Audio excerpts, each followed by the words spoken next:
Pride and Prejudice, by Jane Austen. Chapter 26. Mrs. Gardiner's caution to Elizabeth was punctually and kindly given on the first favourable opportunity of speaking to her alone. After honestly telling her what she thought, she thus went on. "You are too sensible a girl, Lizzie, to fall in love merely because you are warned against it, and therefore I am not afraid of speaking openly. Seriously, I would have you be on your guard. Do not involve yourself, or endeavour to involve him, in an affection which the want of fortune would make so very imprudent. I have nothing to say against him. He is a most interesting young man, and if he had the fortune he ought to have, I should think you could not do better. But as it is, you must not let your fancy run away with you. You have sense, and we all expect you to use it. Your father would depend on your resolution and good conduct, I am sure. You must not disappoint your father." "My dear aunt, this is being serious indeed." "Yes, and I hope to engage you to be serious likewise." "Well, then, you need not be under any alarm. I will take care of myself, and of Mr. Wickham too. He shall not be in love with me, if I can prevent it." "Elizabeth, you are not serious now." "I beg your pardon, I will try again. At present I am not in love with Mr. Wickham. No, I certainly am not. But he is, beyond all comparison, the most agreeable man I ever saw, and if he becomes really attached to me, I believe it will be better that he should not. I see the imprudence of it. Oh, that abominable Mr. Darcy! My father's opinion of me does me the greatest honour, and I should be miserable to forfeit it. My father, however, is partial to Mr. Wickham. In short, my dear aunt, I should be very sorry to be the means of making any of you unhappy. But since we see every day that where there is affection, young people are seldom withheld by immediate want of fortune from entering into engagements with each other, how can I promise to be wiser than so many of my fellow creatures if I am tempted? Or how am I even to know that it would be wisdom to resist? All that I can promise you, therefore, is not to be in a hurry. I will not be in a hurry to believe myself his first object. When I am in company with him, I will not be wishing. In short, I will do my best." "Perhaps it will be as well if you discourage his coming here so very often. At least you should not remind your mother of inviting him." "As I did the other day," said Elizabeth with a conscious smile. "Very true, it will be wise in me to refrain from that. But do not imagine that he is always here so often. It is on your account that he has been so frequently invited this week. You know my mother's ideas as to the necessity of constant company for her friends. But really, and upon my honour, I will try to do what I think to be the wisest. And now I hope you are satisfied."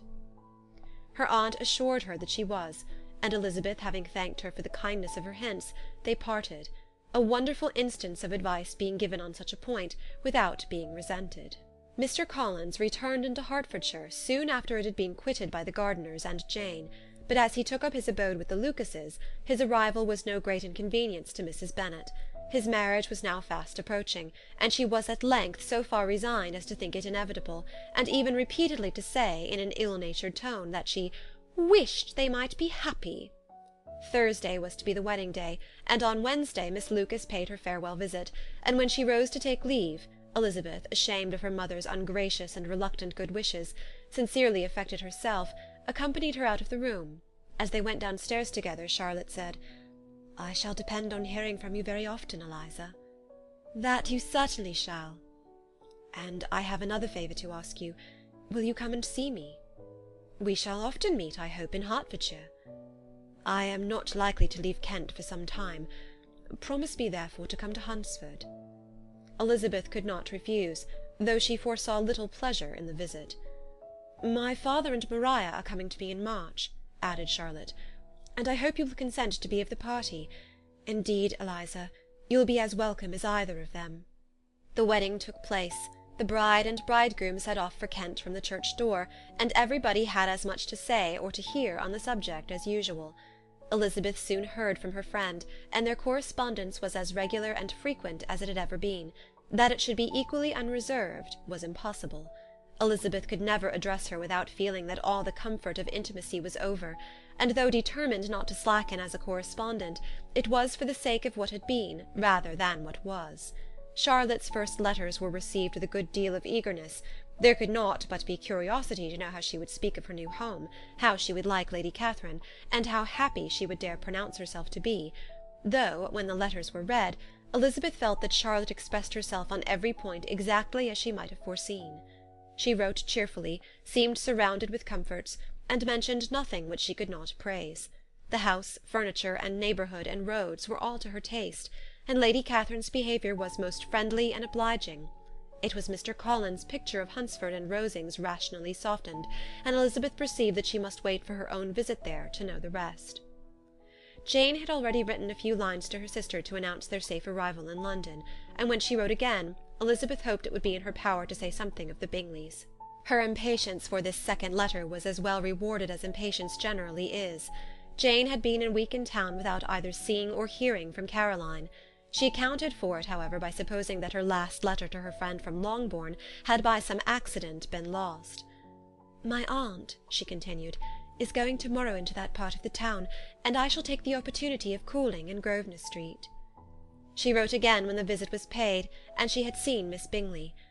"I did not think Caroline in spirits," were her words, "but she was very glad to see me, and reproached me for giving her no notice of my coming to London. I was right, therefore, my last letter had never reached her. I inquired after their brother, of course. He was well, but so much engaged with Mr. Darcy that they scarcely ever saw him. I found that Miss Darcy was expected to dinner. I wish I could see her. My visit was not long, as Caroline and Mrs. Hurst were going out. I dare say I shall see them soon here." Elizabeth shook her head over this letter. It convinced her that accident only could discover to Mr. Bingley her sister's being in town. 4 weeks passed away, and Jane saw nothing of him. She endeavoured to persuade herself that she did not regret it, but she could no longer be blind to Miss Bingley's inattention. After waiting at home every morning for a fortnight, and inventing every evening a fresh excuse for her, the visitor did at last appear, but the shortness of her stay, and yet more, the alteration of her manner, would allow Jane to deceive herself no longer. The letter which she wrote on this occasion to her sister will prove what she felt. "My dearest Lizzie will, I am sure, be incapable of triumphing in her better judgment at my expense, when I confess myself to have been entirely deceived in Miss Bingley's regard for me. But, my dear sister, though the event has proved you right, do not think me obstinate if I still assert that, considering what her behaviour was, my confidence was as natural as your suspicion. I do not at all comprehend her reason for wishing to be intimate with me, but if the same circumstances were to happen again, I am sure I should be deceived again. Caroline did not return my visit till yesterday, and not a note, not a line, did I receive in the meantime. When she did come, it was very evident that she had no pleasure in it. She made a slight, formal apology for not calling before, said not a word of wishing to see me again, and was in every respect so altered a creature, that when she went away I was perfectly resolved to continue the acquaintance no longer. I pity, though I cannot help blaming her. She was very wrong in singling me out as she did. I can safely say that every advance to intimacy began on her side. But I pity her, because she must feel that she has been acting wrong, and because I am very sure that anxiety for her brother is the cause of it.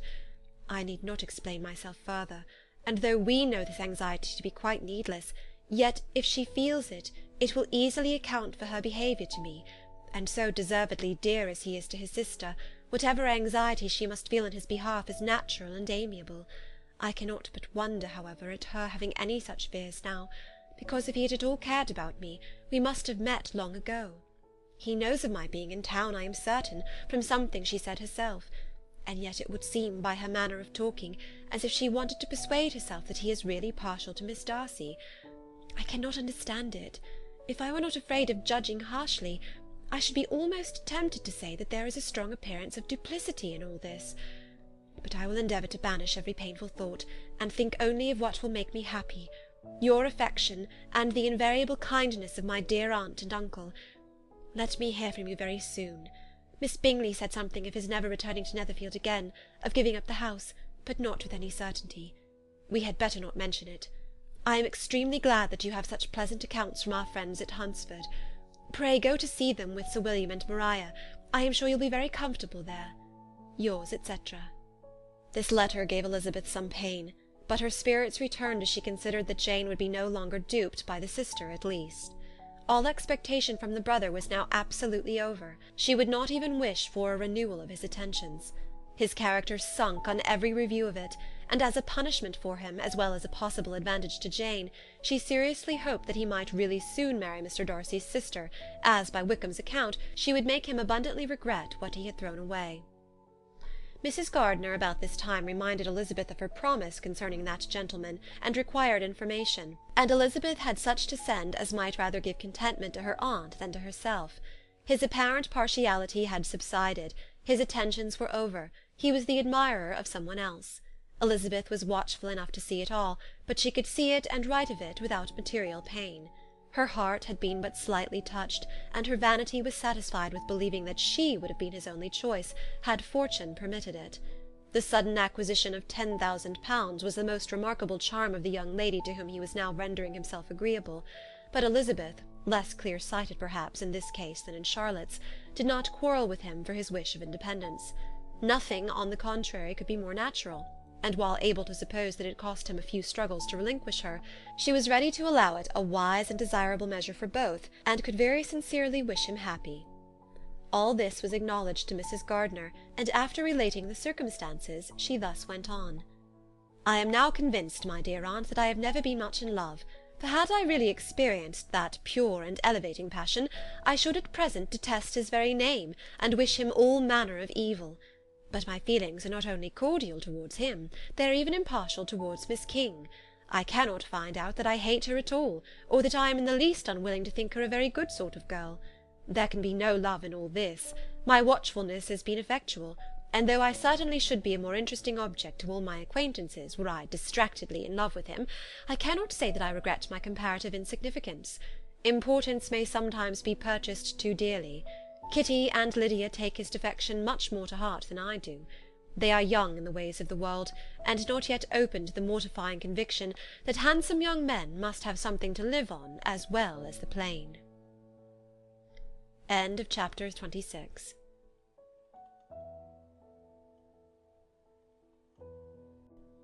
Pride and Prejudice by Jane Austen. Chapter 27. With no greater events than these in the Longbourn family, and otherwise diversified by little beyond the walks to Meryton, sometimes dirty and sometimes cold, did January and February pass away. March was to take Elizabeth to Hunsford. She had not at first thought very seriously of going thither, but Charlotte, she soon found, was depending on the plan, and she gradually learned to consider it herself with greater pleasure as well as greater certainty. Absence had increased her desire of seeing Charlotte again, and weakened her disgust of Mr. Collins. There was novelty in the scheme, and as, with such a mother and such uncompanionable sisters, home could not be faultless, a little change was not unwelcome for its own sake. The journey would moreover give her a peep at Jane, and in short, as the time drew near, she would have been very sorry for any delay. Everything, however, went on smoothly, and was finally settled according to Charlotte's first sketch. She was to accompany Sir William and his second daughter. The improvement of spending a night in London was added in time, and the plan became as perfect as plan could be. The only pain was in leaving her father, who would certainly miss her, and who, when it came to the point, so little liked her going that he told her to write to him, and almost promised to answer her letter. The farewell between herself and Mr. Wickham was perfectly friendly, on his side even more. His present pursuit could not make him forget that Elizabeth had been the first to excite and to deserve his attention, the first to listen and to pity, the first to be admired, and in his manner of bidding her adieu, wishing her every enjoyment, reminding her of what she was to expect in Lady Catherine de Bourgh, and trusting their opinion of her, their opinion of everybody, would always coincide, there was a solicitude, an interest, which she felt must ever attach her to him with a most sincere regard, and she parted from him convinced that, whether married or single, he must always be her model of the amiable and pleasing. Her fellow-travellers the next day were not of a kind to make her think him less agreeable. Sir William Lucas and his daughter Maria, a good-humoured girl, but as empty-headed as himself, had nothing to say that could be worth hearing, and were listened to with about as much delight as the rattle of the chaise. Elizabeth loved absurdities, but she had known Sir William's too long. He could tell her nothing new of the wonders of his presentation and knighthood, and his civilities were worn out, like his information. It was a journey of only 24 miles, and they began it so early as to be in Gracechurch Street by noon.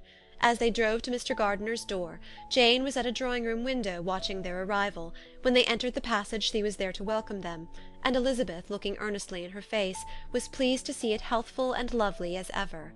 On the stairs were a troop of little boys and girls, whose eagerness for their cousin's appearance would not allow them to wait in the drawing-room, and whose shyness, as they had not seen her for a 12-month, prevented their coming lower. All was joy and kindness. The day passed most pleasantly away, the morning in bustle and shopping, and the evening at one of the theatres. Elizabeth then contrived to sit by her aunt. Their first object was her sister, and she was more grieved than astonished to hear, in reply to her minute inquiries, that though Jane always struggled to support her spirits, there were periods of dejection. It was reasonable, however, to hope that they would not continue long. Mrs. Gardiner gave her the particulars also of Miss Bingley's visit in Gracechurch Street, and repeated conversations occurring at different times between Jane and herself, which proved that the former had, from her heart, given up the acquaintance. Mrs. Gardiner then rallied her niece on Wickham's desertion, and complimented her on bearing it so well. "But, my dear Elizabeth," she added, "what sort of a girl is Miss King? I should be sorry to think our friend mercenary." "Pray, my dear aunt, what is the difference in matrimonial affairs between the mercenary and the prudent motive? Where does discretion end and avarice begin? Last Christmas you were afraid of his marrying me because it would be imprudent, and now, because he is trying to get a girl with only £10,000, you want to find out that he is mercenary. If you will only tell me what sort of girl Miss King is, I shall know what to think." "She is a very good sort of girl, I believe. I know no harm of her." "But he paid her not the smallest attention till her grandfather's death made her mistress of this fortune." "No, what should he? If it were not allowable for him to gain my affections because I had no money, what occasion should there be for him making love to a girl whom he did not care about, and who was equally poor?" "But there seems an indelicacy in directing his attentions towards her so soon after this event." "A man in distressed circumstances has not time for all those elegant decorums which other people may observe. If she does not object to it, why should we?" "Her not objecting does not justify him. It only shows her being deficient in something herself, sense or feeling." "Well," cried Elizabeth, "have it as you choose. He shall be mercenary, and she shall be foolish." "No, Lizzie, that is what I do not choose. I should be sorry, you know, to think ill of a young man who has lived so long in Derbyshire." "Oh, if that is all, I have a very poor opinion of young men who live in Derbyshire, and their intimate friends who live in Hertfordshire are not much better. I am sick of them all. Thank heaven I am going to-morrow, where I shall find a man who has not one agreeable quality, who has neither manner nor sense to recommend him. Stupid men are the only ones worth knowing, after all." "Take care, Lizzie, that speech savours strongly of disappointment." Before they were separated by the conclusion of the play, she had the unexpected happiness of an invitation to accompany her uncle and aunt in a tour of pleasure which they proposed taking in the summer. "We have not determined how far it shall carry us," said Mrs. Gardiner, "but perhaps to the lakes." No scheme could have been more agreeable to Elizabeth, and her acceptance of the invitation was most ready and grateful. "Oh, my dear, dear aunt," she rapturously cried, "what delight! What felicity! You give me fresh life and vigour. Adieu to disappointment and spleen. What are young men to rocks and mountains? Oh, what hours of transport we shall spend! And when we do return, it shall not be like other travellers, without being able to give one accurate idea of anything. We will know where we have gone. We will recollect what we have seen. Lakes, mountains, and rivers shall not be jumbled together in our imaginations, nor, when we attempt to describe any particular scene, will we begin quarrelling about its relative situation. Let our first effusions be less insupportable than those of the generality of travellers." End of chapter 27.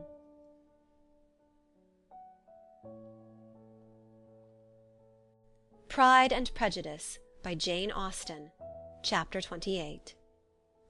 Every object in the next day's journey was new and interesting to Elizabeth, and her spirits were in a state of enjoyment, for she had seen her sister looking so well as to banish all fear for her health, and the prospect of her northern tour was a constant source of delight. When they left the high-road for the lane to Hunsford, every eye was in search of the parsonage, and every turning expected to bring it in view. The palings of Rosings Park was their boundary on one side. Elizabeth smiled at the recollection of all that she had heard of its inhabitants. At length the parsonage was discernible, the garden sloping to the road, the house standing in it, the green pales and the laurel hedge, everything declared they were arriving. Mr. Collins and Charlotte appeared at the door, and the carriage stopped at the small gate which led by a short gravel walk to the house, amidst the nods and smiles of the whole party. In a moment they were all out of the chaise, rejoicing at the sight of each other. Mrs. Collins welcomed her friend with the liveliest pleasure, and Elizabeth was more and more satisfied with coming when she found herself so affectionately received. She saw instantly that her cousin's manners were not altered by his marriage. His formal civility was just what it had been, and he detained her some minutes at the gate to hear and satisfy his inquiries after all her family. They were then, with no other delay than his pointing out the neatness of the entrance, taken into the house, and as soon as they were in the parlour, he welcomed them a second time, with ostentatious formality, to his humble abode, and punctually repeated all his wife's offers of refreshment. Elizabeth was prepared to see him in his glory, and she could not help fancying that in displaying the good proportion of the room, its aspect and its furniture, he addressed himself particularly to her, as if wishing to make her feel what she had lost in refusing him. But, though everything seemed neat and comfortable, she was not able to gratify him by any sigh of repentance, and rather looked with wonder at her friend that she could have so cheerful an air with such a companion. When Mr. Collins said anything of which his wife might reasonably be ashamed, which certainly was not unseldom, she involuntarily turned her eye on Charlotte. Once or twice she could discern a faint blush, but in general Charlotte wisely did not hear. After sitting long enough to admire every article of furniture in the room, from the sideboard to the fender, to give an account of their journey and of all that had happened in London, Mr. Collins invited them to take a stroll in the garden, which was large and well laid out, and to the cultivation of which he attended himself. To work in this garden was one of his most respectable pleasures, and Elizabeth admired the command of countenance with which Charlotte talked of the healthfulness of the exercise, and owned she encouraged it as much as possible. Here, leading the way through every walk and cross-walk, and scarcely allowing them an interval to utter the praises he asked for, every view was pointed out with a minuteness which left beauty entirely behind. He could number the fields in every direction, and could tell how many trees there were in the most distant clump. But of all the views which his garden or which the country or kingdom could boast, none were to be compared with the prospect of Rosings, afforded by an opening in the trees that bordered the park nearly opposite the front of his house. It was a handsome modern building, well situated on rising ground. From his garden Mr. Collins would have led them round his 2 meadows, but the ladies, not having shoes to encounter the remains of a white frost, turned back, and while Sir William accompanied him, Charlotte took her sister and friend over the house, extremely well pleased probably to have the opportunity of showing it without her husband's help. It was rather small, but well built and convenient, and everything was fitted up and arranged with a neatness and consistency of which Elizabeth gave Charlotte all the credit. When Mr. Collins could be forgotten, there was really an air of great comfort throughout, and by Charlotte's evident enjoyment of it, Elizabeth supposed he must be often forgotten. She had already learnt that Lady Catherine was still in the country. It was spoken of again while they were at dinner, when Mr. Collins, joining in, observed, "Yes, Miss Elizabeth, you will have the honour of seeing Lady Catherine de Bourgh on the ensuing Sunday at church, and I need not say you will be delighted with her. She is all affability and condescension, and I doubt not but you will be honoured with some portion of her notice when service is over. I have scarcely any hesitation in saying that she will include you and my sister Maria in every invitation which she honours us during our stay here. Her behaviour to my dear Charlotte is charming. We dine at Rosings twice every week, and are never allowed to walk home. Her ladyship's carriage is regularly ordered for us. I should say one of her ladyship's carriages, for she has several." "Lady Catherine is a very respectable, sensible woman indeed," added Charlotte, "and a most attentive neighbour." "Very true, my dear, that is exactly what I would say. She is the sort of woman whom one cannot regard with too much deference." The evening was spent chiefly in talking over Hertfordshire news, and telling again what had already been written, and when it closed, Elizabeth, in the solitude of her chamber, had to meditate upon Charlotte's degree of contentment, to understand her address in guiding, and composure in bearing with, her husband, and to acknowledge that it was all done very well. She had also to anticipate how her visit would pass, the quiet tenor of their usual employments, the vexatious interruptions of Mr. Collins, and the gaieties of their intercourse with Rosings. A lively imagination soon settled it all. About the middle of the next day, as she was in her room getting ready for a walk, a sudden noise below seemed to speak the whole house in confusion, and after listening a moment she heard somebody running up the stairs in a violent hurry, and calling loudly after her. She opened the door and met Maria in the landing-place, who, breathless with agitation, cried out, "Oh, my dear Eliza, pray make haste and come into the dining-room, for there is such a sight to be seen. I will not tell you what it is. Make haste and come down this moment." Elizabeth asked questions in vain. Maria would tell her nothing more, and down they ran into the dining-room, which fronted the lane, in quest of this wonder. It was two ladies stopping in a low phaeton at the garden gate. "And is this all?" cried Elizabeth. "I expected at least that the pigs were got into the garden, and here is nothing but Lady Catherine and her daughter." "La, my dear," said Maria, quite shocked at the mistake, "it is not Lady Catherine. The old lady is Mrs. Jenkinson, who lives with them. The other is Miss de Bourgh. Only look at her. She is quite a little creature. Who would have thought that she could be so thin and small?" "She is abominably rude to keep Charlotte out of doors in all this wind. Why does not she come in?" "Oh, Charlotte says she hardly ever does. It is the greatest of favours when Miss de Bourgh comes in." "I like her appearance," said Elizabeth, struck with other ideas. "She looks sickly and cross. Yes, she will do for him very well. She will make him a very proper wife." Mr. Collins and Charlotte were both standing at the gate in conversation with the ladies, and Sir William, to Elizabeth's high diversion, was stationed in the doorway, in earnest contemplation of the greatness before him, and constantly bowing whenever Miss de Bourgh looked that way. At length there was nothing more to be said. The ladies drove on, and the others returned into the house. Mr. Collins no sooner saw the two girls than he began to congratulate them on their good fortune, which Charlotte explained by letting them know that the whole party was asked to dine at Rosings the next day. Chapter 28. Pride and Prejudice by Jane Austen. Chapter 29.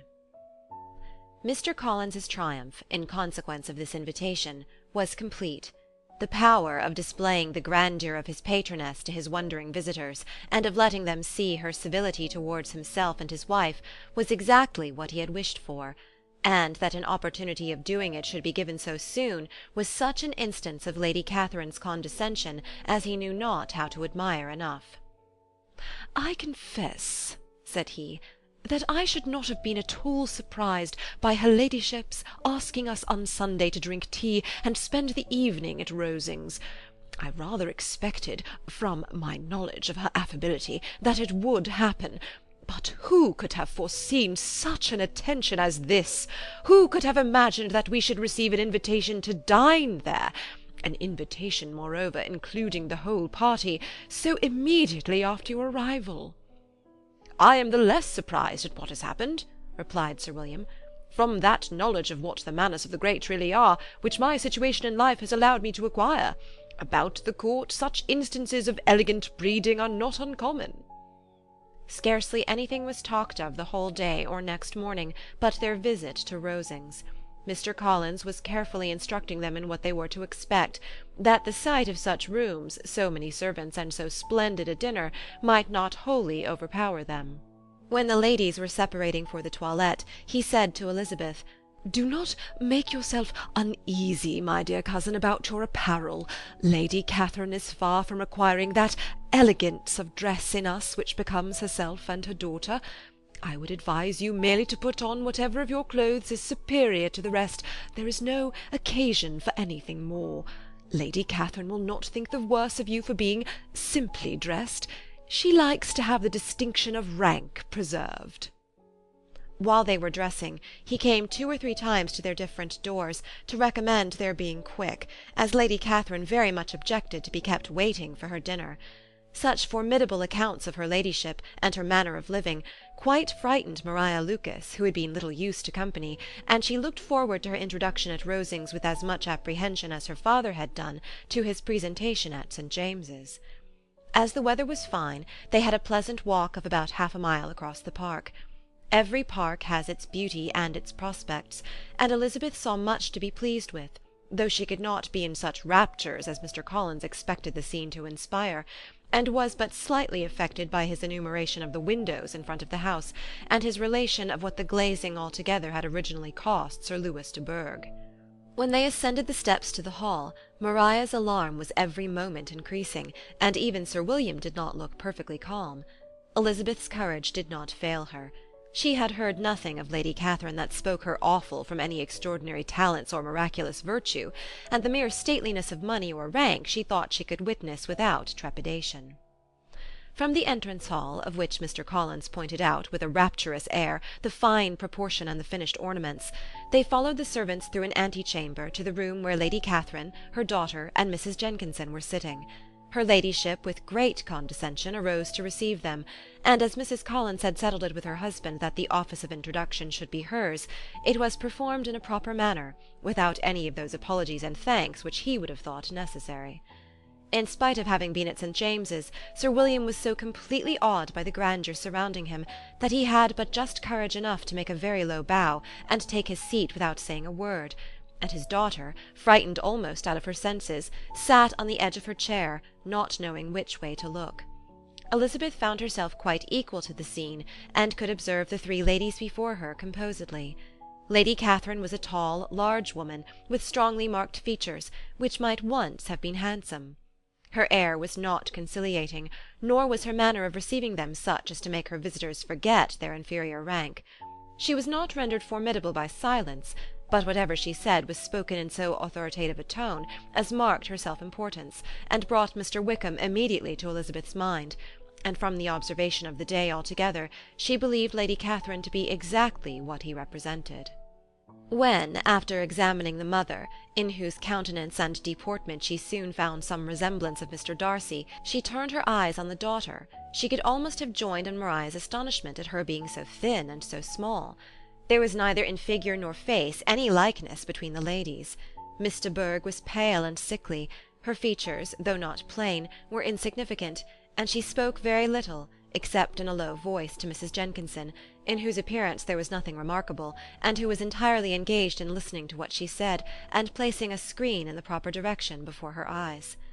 After sitting a few minutes, they were all sent to one of the windows to admire the view, Mr. Collins attending them to point out its beauties, and Lady Catherine kindly informing them that it was much better worth looking at in the summer.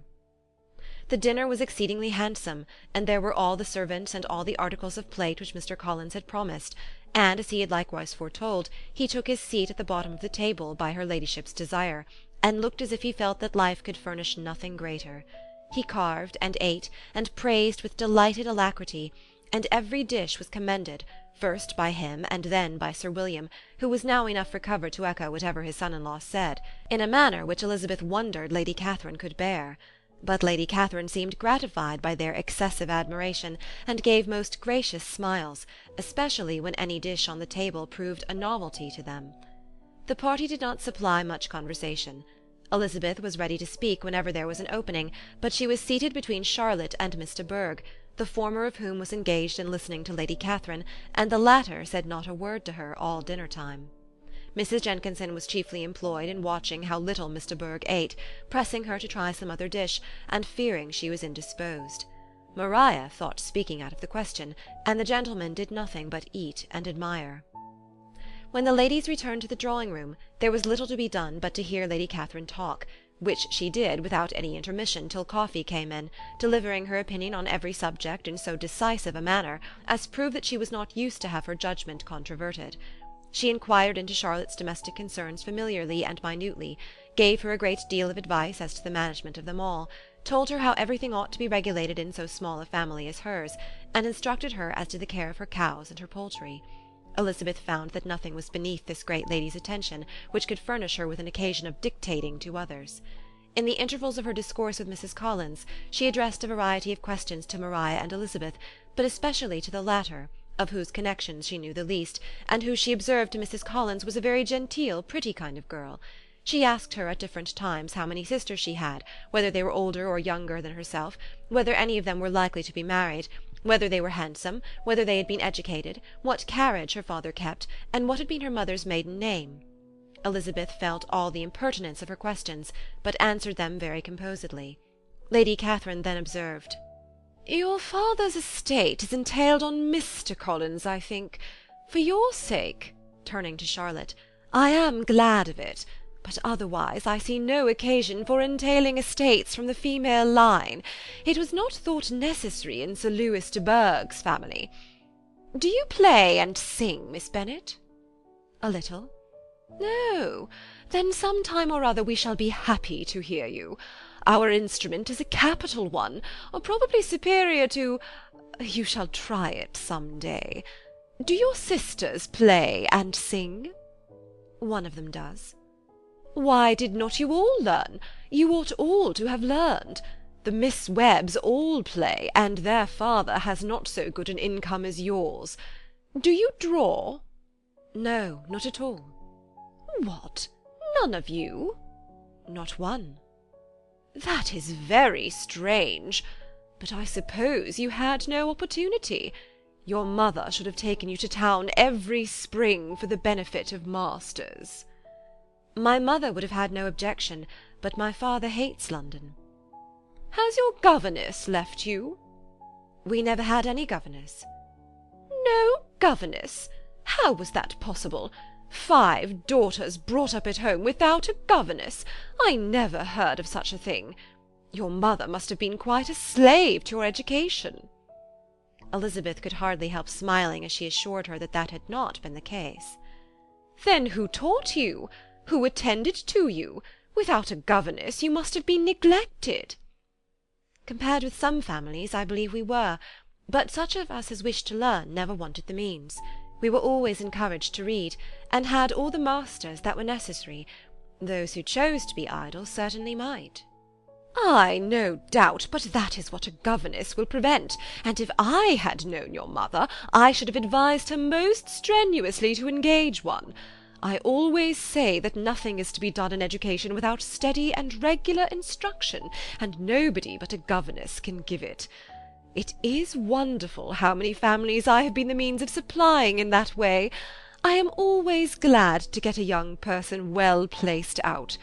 4 nieces of Mrs. Jenkinson are most delightfully situated through my means, and it was but the other day that I recommended another young person, who was merely accidentally mentioned to me, and the family are quite delighted with her. Mrs. Collins, did I tell you of Lady Metcalfe's calling yesterday to thank me? She finds Miss Pope a treasure. 'Lady Catherine,' said she, 'you have given me a treasure.' Are any of your younger sisters out, Miss Bennet?" "Yes, ma'am, all." "All? What, all 5 out at once? Very odd, and you only the second. The younger ones out before the elder ones are married. Your younger sisters must be very young." "Yes, my youngest is not 16. Perhaps she is full young to be much in company. But really, ma'am, I think it would be very hard upon younger sisters that they should not have their share of society and amusement, because the elder may not have the means or inclination to marry early. The last born has as good a right to the pleasures of youth as the first, and to be kept back on such a motive, I think it would not be very likely to promote sisterly affection or delicacy of mind." "Upon my word," said her ladyship, "you give your opinion very decidedly for so young a person. Pray, what is your age?" "With 3 younger sisters grown up," replied Elizabeth, smiling, "your ladyship can hardly expect me to own it." Lady Catherine seemed quite astonished at not receiving a direct answer, and Elizabeth suspected herself to be the first creature who had ever dared to trifle with so much dignified impertinence. "You cannot be more than 20, I am sure. Therefore you need not conceal your age." "I am not 21." When the gentlemen had joined them and tea was over, the card tables were placed. Lady Catherine, Sir William, and Mr. and Mrs. Collins sat down to quadrille, and as Mr. Bourgh chose to play at casino, the 2 girls had the honour of assisting Mrs. Jenkinson to make up her party. Their table was superlatively stupid. Scarcely a syllable was uttered that did not relate to the game, except when Mrs. Jenkinson expressed her fears of Mr. Bourgh's being too hot or too cold, or having too much or too little light. A great deal more passed at the other table. Lady Catherine was generally speaking, stating the mistakes of the 3 others, or relating some anecdote of herself. Mr. Collins was employed in agreeing to everything her ladyship said, thanking her for every fish he won, and apologizing if he thought he won too many. Sir William did not say much. He was storing his memory with anecdotes and noble names. When Lady Catherine and her daughter had played as long as they chose, the tables were broken up, the carriage was offered to Mrs. Collins, gratefully accepted and immediately ordered. The party then gathered round the fire to hear Lady Catherine determine what weather they were to have on the morrow. From these instructions they were summoned by the arrival of the coach, and with many speeches of thankfulness on Mr. Collins' side, and as many bows on Sir William's, they departed. As soon as they had driven from the door, Elizabeth was called on by her cousin to give her opinion of all that she had seen at Rosings, which, for Charlotte's sake, she made more favourable than it really was. But her commendation, though costing her some trouble, could by no means satisfy Mr. Collins, and he was very soon obliged to take her ladyship's praise into his own hands. End of chapter 29.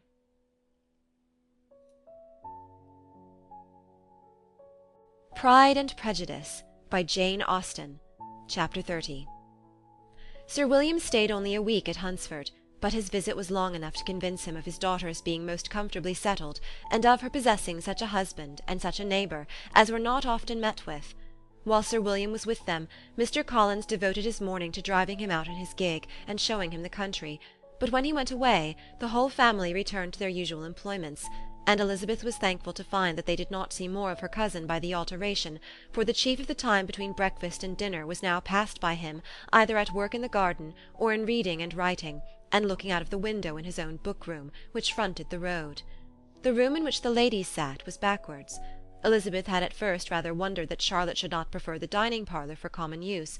It was a better-sized room, and had a more pleasant aspect, but she soon saw that her friend had an excellent reason for what she did, for Mr. Collins would undoubtedly have been much less in his own apartment had they sat in one equally lively, and she gave Charlotte credit for the arrangement.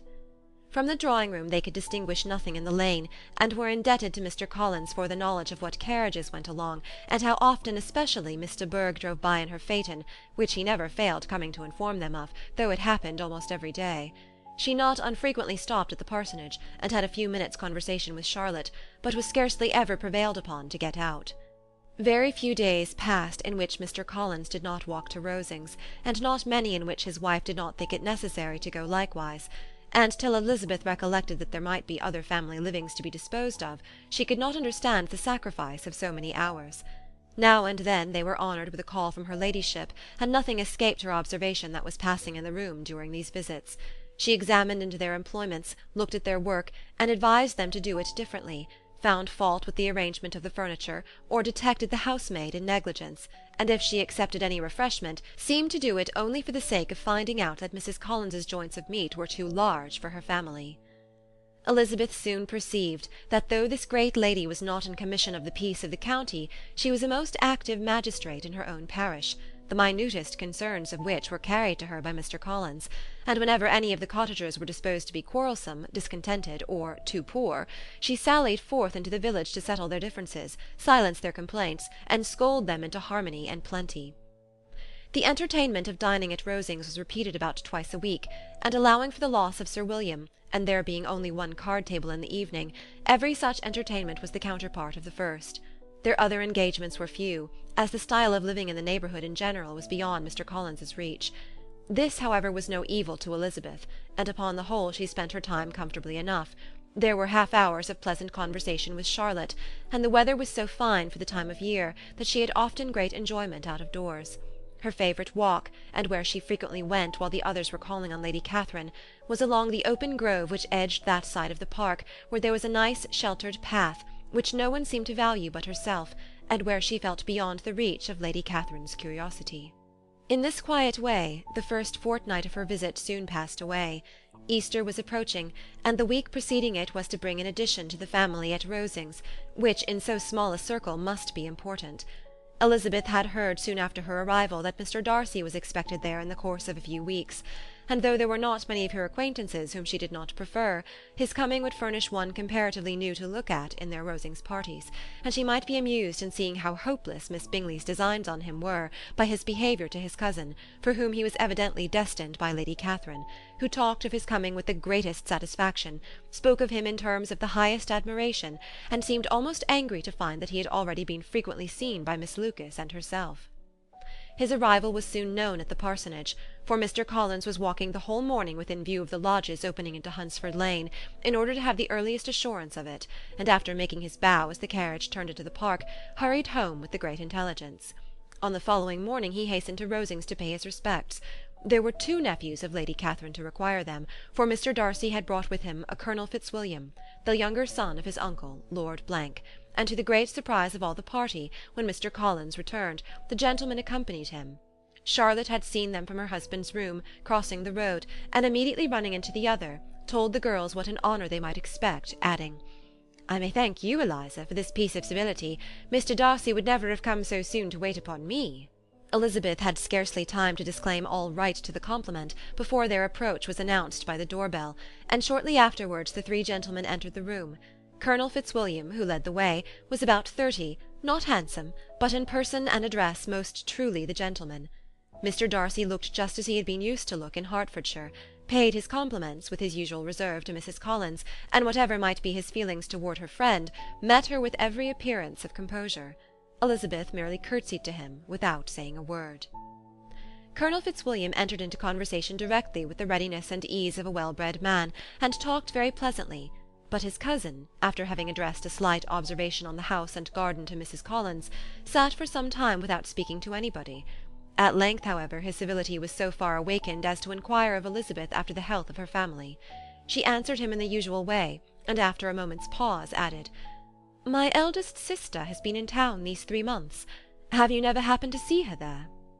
She was perfectly sensible that he never had, but she wished to see whether he would betray any consciousness of what had passed between the Bingleys and Jane, and she thought he looked a little confused as he answered that he had never been so fortunate as to meet Miss Bennet. The subject was pursued no farther, and the gentlemen soon afterwards went away. Chapter 30